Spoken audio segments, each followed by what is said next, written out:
O livro do profeta Sofonias. Sofonias viveu durante as últimas décadas do Reino do Sul de Judá. Foi quando o rei Josias tentou realizar uma mudança real na terra, removendo ídolos e restaurando o templo para a adoração do único Deus de Israel. Mas Israel estava longe demais. A adoração a outros deuses estava enraizado demais na vida do povo.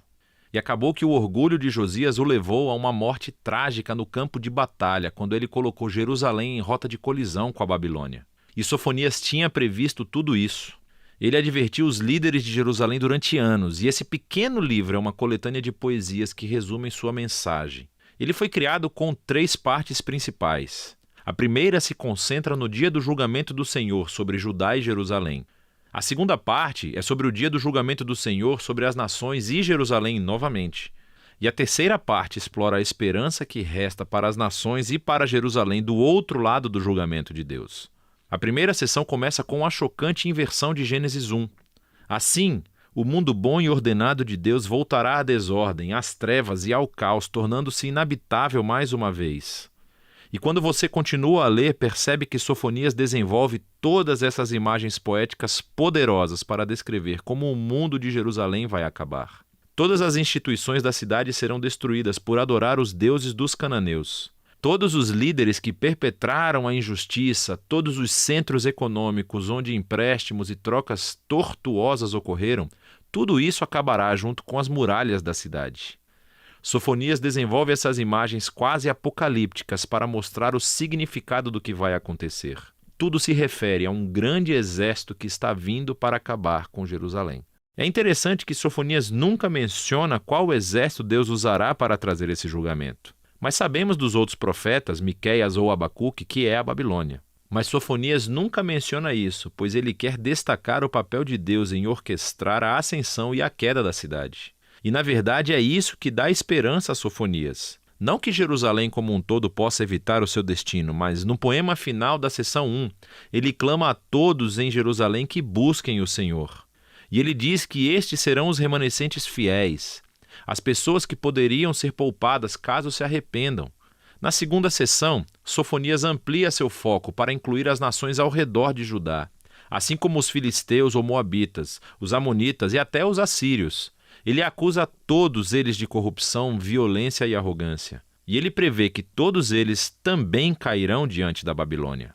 E o mais chocante é que o grupo final de pessoas visado nessa sessão são os israelitas em Jerusalém. É como se os líderes, profetas e sacerdotes de Israel fossem tão corruptos e violentos, tão afastados do seu Deus, que nem os reconhecesse mais como seu povo.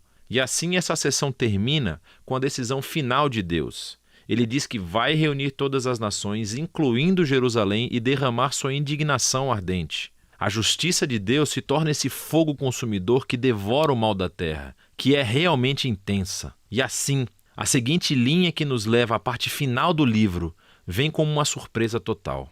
Descobrimos que esse fogo ardente do julgamento divino não visa destruir as pessoas. Pelo contrário, seu propósito é purificar as nações, inclusive Jerusalém. Então, a sessão começa quando Deus diz que ele vai curar e transformar as nações rebeldes em uma única família unificada. E que depois de serem purificados, eles vão se desviar de seu mal e invocar o nome do Senhor. Essas imagens apontam para o cumprimento da promessa de Deus a Abraão em Gênesis 12, de que Deus encontraria uma maneira de abençoar as nações, inclusive Jerusalém.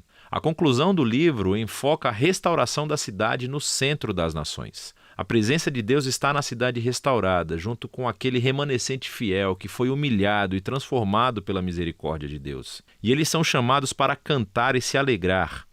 E então, nessa imagem impressionante, nos é dito que Deus é um poeta que também quer cantar. Seu Deus viverá entre vocês e comemorará com vocês com cânticos de alegria, diz Sofonias. O poema de encerramento do livro termina com essas imagens muito poderosas sobre Deus, reunindo em sua família os excluídos, os pobres e os aflitos, onde os exalta em um lugar de honra. E é assim que o livro termina. Esse pequeno livro de Sofonias contém algumas das imagens mais intensas da justiça e amor de Deus entre todos os profetas. A sua justiça é sobre a sua paixão em proteger e resgatar o seu mundo do horror do mal humano e da violência. Deus não tolerará as coisas horríveis que os humanos fazem uns aos outros e ao mundo dele. mas ele traz essa justiça para restaurar e criar um mundo onde as pessoas possam florescer em segurança e paz por causa do seu amor. E assim Sofonias nos força a unir esses dois aspectos do caráter de Deus, a sua justiça e o seu amor. E ele quer que descubramos juntos que eles contêm a esperança futura do nosso mundo. E é disso que se trata o livro de Sofonias.